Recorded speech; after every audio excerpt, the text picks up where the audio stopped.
Chapter 4. Ooh. The pain in Connor's arm is unbearable. That little monster actually bit him, practically took a chunk out of his forearm. Another car slams the brakes to avoid hitting him and gets rear-ended. The tranq bullets have stopped flying, but he knows that's temporary. The accidents have got the juvie cops momentarily distracted, but they won't stay that way for long.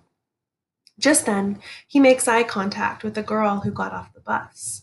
He thinks she's going to go stumbling toward all the people who are running from their cars to help, but instead she turns and runs into the woods. Has the whole world gone insane? Still holding his stinging, bleeding arm, he turns to run into the woods as well, but stops. He turns back to see the kid in white just reaching his car. Connor doesn't know where the juvie cops are. They're lurking, no doubt, somewhere in the tangle of vehicles.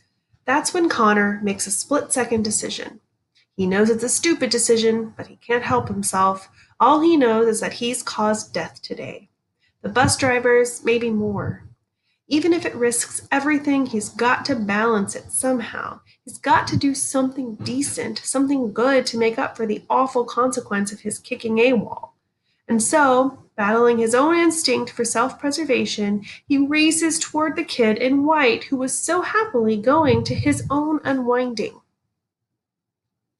It's as Connor gets close that he sees the cop 20 yards away, raising his weapon and firing. He shouldn't have risked this. He should have gotten away when he could. Connor waits for the telltale sting of the tranq bullet, but it never comes, because the moment the bullet is fired, the boy in white takes a step back and he's hit on the shoulder. 2 seconds and his knees buckle. The kid hits the ground, out cold, unwittingly taking the bullet meant for Connor. Connor wastes no time. He picks the kid up off the ground and flips him over his shoulder. Tranq bullets fly, but no others connect. In a few seconds, Connor's past the bus, where a gaggle of shell-shocked teens are getting off. He pushes past them and into the woods. The woods are dense, not just with trees, but with tall shrubs and vines. Yet there's already a path of broken branches and parted shrubs made by the girl who ran from the bus. They might as well have arrows pointing the police in their direction. He sees the girl up ahead and calls out to her. "Stop!" She turns, but only for an instant, then renews her battle with the dense growth all around her. Connor gently puts down the boy in white and hurries forward, catching up with her. He grabs her arm gently, yet firmly enough so that she can't pull away. "Whatever you're running from, you won't get away unless we work together," he tells her. He glances behind him to make sure that no juvie cops are in sight. There aren't. "Please, we won't have much time." The girl stops fighting the bushes and looks at him. "What do you have in mind?" Chapter 5. Cop. Officer J.T. Nelson has spent 12 years working juvenile. He knows AWOL unwinds will not give up as long as there's an ounce of consciousness left in them. They are high on adrenaline and often high on illegal substances as well.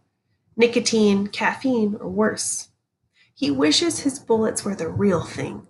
He wishes he could truly take these wastes of life out rather than just taking them down. Maybe then they wouldn't be so quick to run. And if they did, well, no great loss. The officer follows the path made through the woods by the AWOL unwind until he comes to a lump on the ground. It's the hostage, just dumped in the path, his white clothes smudged green from the foliage and brown from the muddy earth. Good, thinks the officer. It was a good thing this boy took the bullet after all. Being unconscious probably saved this kid's life. No telling where the unwind would have taken him, or what he'd have done to him. "Help me," says a voice just ahead of him. It's the voice of a girl. The officer isn't expecting this. "Help me, please, I'm hurt." Deeper in the woods, a girl sits up against a tree, holding her arm, grimacing in pain. He doesn't have time for this, but protect and serve is more than just a motto to him. He sometimes wishes he didn't have such moral integrity. He goes over to the girl. "What are you doing here?" I was on the bus. I got off and ran away because I was scared it would explode. I think my arm's broken. He looks at the girl's arm. It's not even bruised. This should be his first clue, but his mind is already too far ahead of him to catch it. Stay here, I'll be right back. He turns, ready to pick up his pursuit, when something drops on him from above. Not something, someone. The AWOL unwind. The officer is knocked to the ground, and suddenly there are two figures attacking him. The unwind and the girl. They're in this together. How could he have been so stupid? He reaches for his tranq pistol, but it's not there. Instead, he feels its muzzle against his left thigh, and he sees triumph in the unwind's dark, vicious eyes. Nighty-night, the unwind says. A sharp pain in the officer's leg, and the world goes away. Chapter 6. Lev. Lev wakes up to a dull ache in his shoulder. He thinks maybe he slept funny, but he quickly realizes the ache is from an injury. His left shoulder was the entry point of a tranq bullet, though he doesn't realize that just yet. All the things that had happened to him 12 hours before are like faint clouds in his mind that have lost their shape. All he knows for sure is that he was on his way to his tithing, he was kidnapped by a murderous teenager, and for some strange reason the image of Pastor Dan keeps coming back to him. Pastor Dan was telling him to run. He's sure that it must be a false memory, but he can't believe Pastor Dan would do such a thing. Everything's blurry as Lev opens his eyes. He doesn't know where he is, only that it's night and he's not where he should be. The insane teen who took him sits across a small fire. There's a girl there, too. That's when he realizes he'd been hit by a tranq bullet.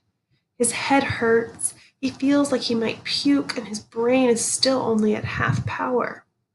He tries to get up, but he can't.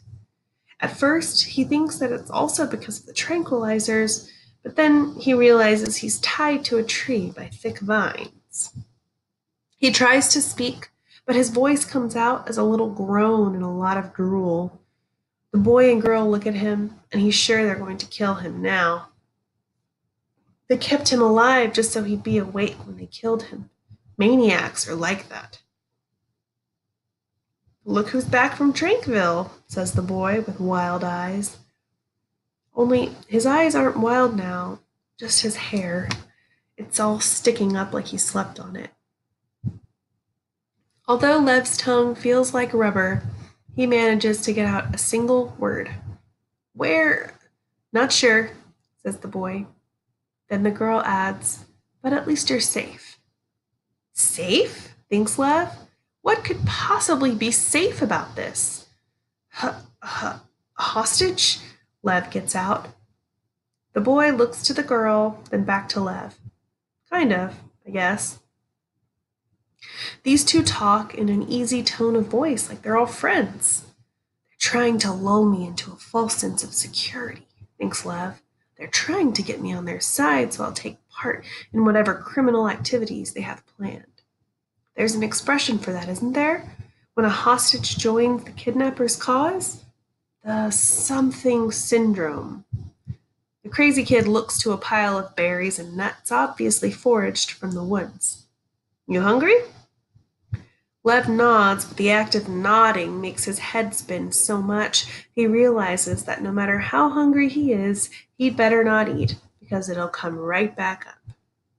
No, he says. You sound confused, said the girl. Don't worry, it's just the tranks. They should wear off pretty soon.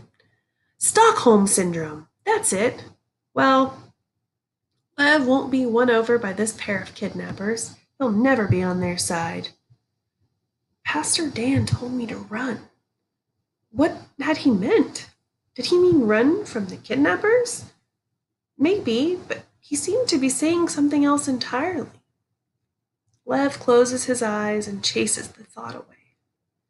My parents will look for me, Lev says, his mouth finally able to put together whole sentences. The kids don't answer because they probably know it's true. How much is the ransom? Lev asks. Ransom? There's no ransom, says the crazy kid.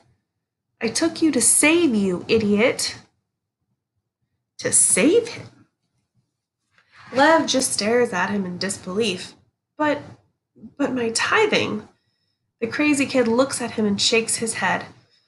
I've never seen a kid in such a hurry to be unwound. It's no use trying to explain to this godless pair what tithing is all about, how giving up oneself is the ultimate blessing. They'd never understand or care. Save him? They haven't saved him, they've damned him. Then Lev realizes something. He realizes that he can use this entire situation to his advantage. My name's Lev, he says, trying to play it as cool as he can. Pleased to meet you, Lev, says the girl. I'm Risa, and this is Connor. Connor throws her a dirty look, making it clear that she gave him their real names. Not a good idea for hostage takers, but then most criminals are stupid like that. I didn't mean for you to take the tranq bullet, Connor tells him, but the cop was a bad shot. Not your fault, says Lev, even though every bit of it is Connor's fault. Lev thinks about what happened and says, I would never have run from my own tithing. That much Lev knows is true. Good thing I was around then, Connor says. Yeah, says Risa. If it wasn't for Connor running across that highway, I'd probably be unwound by now too. There's a moment of silence, then Lev, biting back his anger and revulsion, says, Thank you. Thank you for saving me. Don't mention it, says Connor. Good. Let them think he's grateful. Let them think they're earning his trust. And once they're lulled into their own false sense of security, he'll make sure they both get exactly what they deserve.